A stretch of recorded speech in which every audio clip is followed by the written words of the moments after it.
चलिए अब सीधा रुख करते हैं। इस वक्त विपक्ष के उपराष्ट्रपति पद के उम्मीदवार बी सुदर्शन रेड्डी अपना नामांकन दाखिल कर रहे हैं। तस्वीरें आप देखिए। मल्लिकार्जुन खड़गे कांग्रेस अध्यक्ष, LOP leader of opposition Rahul Gandhi, Sanjay Raut, Sonia Gandhi, Sharad Pawar, ये सभी लोग इस वक्त साथ में एकजुट होकर बैठे हुए हैं। और मैं गलत नहीं हूं तो शायद उद्धव यहां पर दिख रहे हैं, यहां पर संजय राउत दिख रहे हैं और ये बी सुदर्शन रेड्डी जो कि इंडिया ब्लॉक के उपराष्ट्रपति पद के उम्मीदवार हैं। सभी बड़े नेता उनके साथ इस वक्त मौजूद हैं नामांकन के दौरान। तस्वीरें आप देखिए, एक एक करके सभी नेताओं की तस्वीरें आप इस वक्त देख रहे हैं जो इस वक्त मौजूद हैं।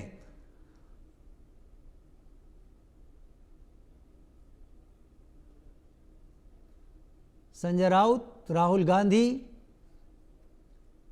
विपक्ष के उपराष्ट्रपति पद के उम्मीदवार बी सुदर्शन रेड्डी जो पूर्व न्यायाधीश भी रहे हैं, वो विपक्ष के उपराष्ट्रपति पद के उम्मीदवार हैं और संयुक्त रूप से सभी नेता उनके साथ हैं। यहां पर यूपीए के सभी नेता इस वक्त, ज्यादातर नेता इस वक्त साथ दिखाई दे रहे हैं, ठीक वैसे ही जैसे एनडीए के वरिष्ठ नेता सीपी राधाकृष्णन के नामांकन के दौरान थे, प्रधानमंत्री थे उस दौरान मौजूद, सभी बड़े नेता उस दौरान मौजूद थे। उसी तरीके से ये तस्वीर भी आपके टीवी स्क्रीन पर, जहां पर सभी बड़े नेता इस वक्त मौजूद दिखाई दे रहे हैं। समाजवादी पार्टी से भी नेता पीछे बैठे दिखाई दे रहे हैं।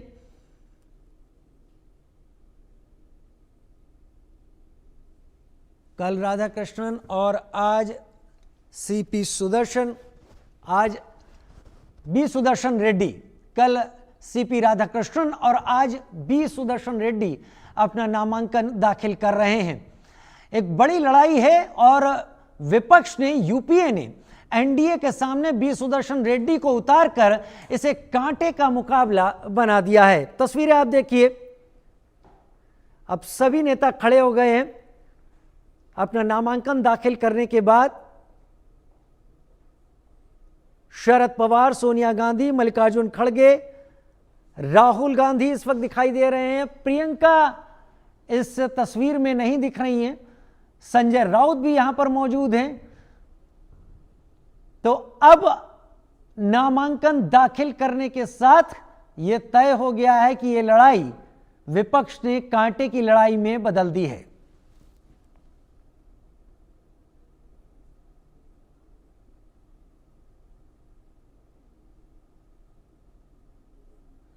विपक्ष के उपराष्ट्रपति पद के उम्मीदवार बी सुदर्शन रेड्डी ने अपना नामांकन दाखिल कर लिया है, जिसको स्वीकार कर लिया गया है।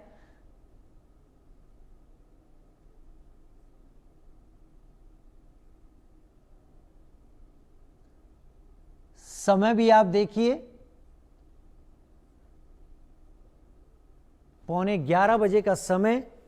प्रियंका ये बाहर थी, प्रियंका वाड्रा वो भी पहुंची हुई थी, जो तस्वीरें हम बाहर से इस वक्त देख पा रहे हैं। 11:15 बजे का वक्त है ये, जब उन्होंने अपना नामांकन दाखिल किया उपराष्ट्रपति पद के लिए।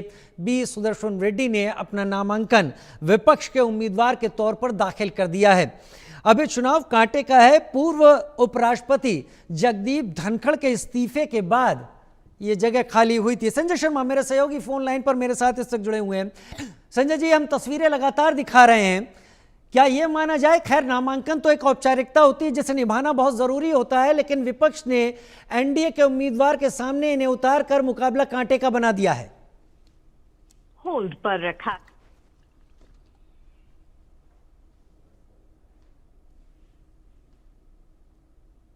संजय, क्या आपको मेरी आवाज आ रही है?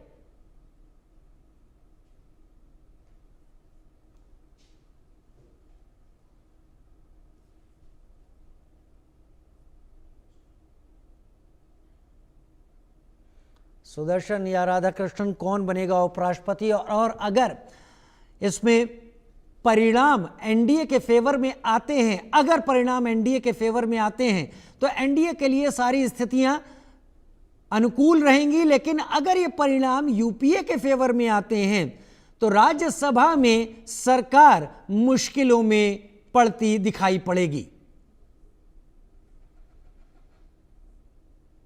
क्योंकि देश का उपराष्ट्रपति राज्यसभा का सभापति भी होता है, लिहाजा इस चुनाव की अहमियत बहुत ज्यादा है।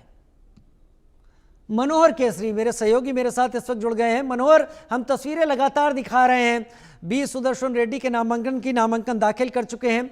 एक तरीके से कांटे का बना दिया है मुकाबला अब यूपीए ने, विपक्ष ने। देखिए राजीव, कांटे का इसलिए एनडीए नहीं कह रहा है क्योंकि उनके पास आंकड़ों का जो पूरा सिस्टम है वो उनके पास है।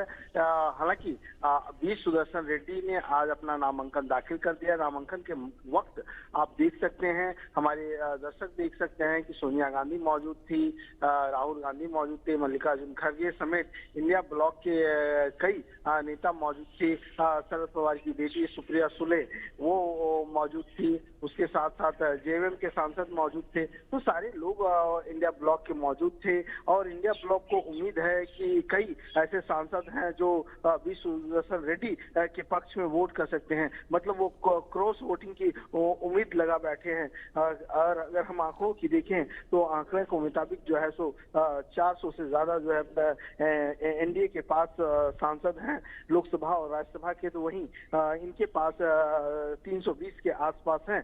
तो कहने का मतलब ये है कि जो बाकी छोटे छोटे घटक दल है, चाहे ओवैसी की बात हो, बीजेडी की बात हो, आम आदमी पार्टी की बात हो, तो वाईएसआरसीपी की बात हो, तो इन सांसदों पे दोनों अलायंस की जो है उसे नजरें टिकी हुई है और लगातार उनकी बातचीत भी हो रही है। एनडीए की ओर से राजनाथ सिंह उन क्षेत्रीय दलों से बात कर रहे हैं जिनके सांसद पार्लियामेंट में जीत करके आए हैं या नॉमिनेटेड सांसद हैं।